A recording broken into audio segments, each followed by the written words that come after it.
And now, it's time for another Dice Tower review with Tom Vasel. Alright, ladies and gentlemen, it's time to go back into the vault for Clash of the Gladiators. Now that sounds very exciting. And then I look down here and I go, by Reiner Knizia. What? What? Because, dear watcher, if you don't know Dr. Knizia, he's known for his games, but he's not necessarily known for injecting theme into his games. Normally his games are numerical, mathematical exercises. Well, I think it's safe to say that this is not a typical Knizia game. This one is all about the theme, almost to its detriment. And by that I mean this is a very, very light game. Let me show you how it works, and then I'll tell you what I think of it.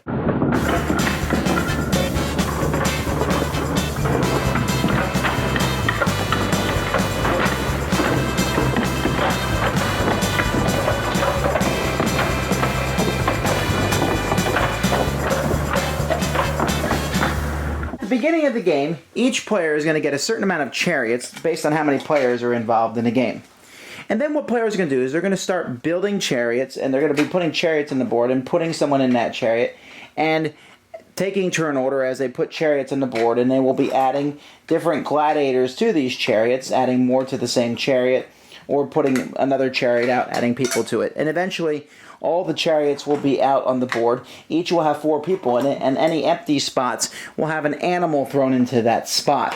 Now, there are 5 different kinds of gladiators that can be in your chariot. So let's take a closer look at the 5 different kinds of gladiators. And there's several of each type, but there's only so many. So if someone's taken all the gladiators of one type and it's too late for you to add them to your chariot. But during the course of the game, you're simply going to place a marker on the board between your chariot and someone else's chariot, or between your chariot and an animal. You can attack an animal. And then you're going to look at the people that you have in your chariot, which are one of these 5 types, and fight against an opponent's chariot. So let's say, here is the red chariot, and he's going to fight against the green chariot. And the green chariot is made up of a white spearman, a green guy with a trident. He has this guy with a shield, and then he has 1 swordsman. Alright. So we can see that we have all 5 types here represented in this battle. And green is defending, red is the attacker. Now, the first thing you do is you look at how many spearmen are in each one. Whoever has more spearmen gets to go first. If it's a tie, then the guy attacking gets to go first. Then, you are going to roll 1 die for your chariot as a whole, period. You always get to roll 1 die, plus 1 die for each swordman. So since the green chariot goes first, he gets 2 dice, and he is going to roll those 2 dice. Now these dice have blank on 3 of the sides, they have a yellow star on 2 sides, and they have a double red star on the 3rd side. So the green guy gets to roll 2 dice, and he rolls 1 star and a miss. But before he rolls a dice, and I should have mentioned this already, then each guy who has a net thrower can use that net to neutralize one of the opponent's gladiators. So the net guy might neutralize this guy here with the trident. Why does he do the guy with the trident? Because the guy with the trident can let you re-roll your dice 1 time, whoever has more tridents. So the green guy cannot re-roll his trident, so he does 1 hit. And so we take 1 yellow star and put it here, because it takes 2 hits to kill a gladiator. The red guy now gets to roll back, and he has 1, 2, 3, 4 dice that he's going to be rolling. Much more powerful.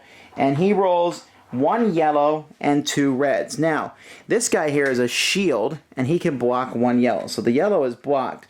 But the 2 reds is a hit and actually completely kills a gladiator. So the green guy must pick a gladiator who dies. So he's going to pick this guy since he was neutralized anyway. And he gives him to the red player. The red player keeps him as a trophy of war. And then that's that. And so once all your people are gone out of a chariot after a certain number of battles, then that chariot's gone and you can no longer use it. So once again, the shield guys can block the yellow stars. Whoever has more spearmen gets to go first. The swordsmen add more dice. Nets neutralize your opponents. And the trident guys let you re-roll dice. When you fight an animal's basically you just look and see the different symbols. It tells you how many hits you need to kill it, and this one gets 1 reroll. It rolls 1 die, and it has 2 spears, so it's likely going to go first. And this lion here simply rolls 4 dice when attacking you and has no other special abilities. When all your chariots are dead, you're still in the game, you just start taking control of any animals left on the board, and it's possible to bring more animals out on the board. There's a whole pile of them involved in the game. Lions and bears and bulls, oh my. And so those will be added to the game. After the end of the game, that's when only one person has gladiators left on the board in their chariots, then you take all the gladiators you have off the board, and each gladiator you have, your own surviving ones and ones that you've killed from your opponent, are worth 1 point, and each animal you've killed is worth 2 points, and whoever has the most points is the winner. It's very simple. The board is almost superfluous in the sense of moving around on it, but it looks neat, and there's the different chariots of the different colors, and lots of gladiators, and stars that show a hit point. Once you have 1 star and you take another star, you can't spread the hits out, somebody's dead. But it's a very simple, fast game. Takes about 30 minutes at the most to play. Honestly, there aren't many games like this out there, and that is why it's still on my shelf. I'm really not that hugely a fan of this game, if only because it just seems so random. But I'll tell you, when I run board game clubs, when I play with teenage boys, this game constantly comes out. Because there's a couple things. First of all, the customization of the chariot, who you put in it. That's a neat concept, and it's something that people like. Secondly, it's just a dice-chucking fun time. Moving your chariots around, rolling the dice, trying to kill the opponent's gladiators. It's just entertaining and interesting. And so, it's not a mathematical exercise. It's just plain Ameritrashy fun. And so, this might be one that you can hunt down. Because, there's a lot of times I talk about games and I'll say, this is like this, this is like this. Right now, I can't think of another game that's really like this one. So, while it's certainly not one of my favorites, and I think it's a little too light for what I want, hey, it's still a pretty good game. Clash of the Gladiators. Thanks so much for watching the Dice Tower videos. Find more great videos and reviews, as well as our top-rated audio podcast at Dicetower.com. You can also find the latest board game news at Dicetowernews.com. I'm Eric Summerer, and you've been watching The Dice Tower.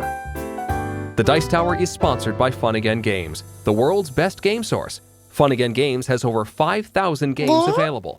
Check them out at funagain.com.